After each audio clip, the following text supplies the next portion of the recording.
some of these things, we are not begging. As leaders, sometimes, we are just telling the government to do what they need to do. Last week, we told the government clearly that they needed to release a circular in terms of capitation, or we were going to do some unspecified actions. So I'm also now calling the government. You have not funded schools in the year 2026. You've only sent 109 shillings only to run our schools for this term.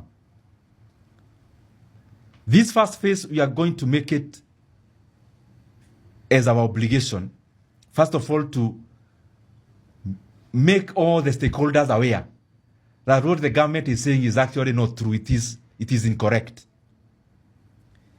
And we are going to observe within this term on the behavior, the demeanor, the body language of government, and especially in terms of sending money, not stories. And by the time we are going to the midterm, we expect the government to have sent the real money for this term. Failure to which we are going to mobilize all the Kenyan parents to demand what is their right. And their right is that they pay taxes.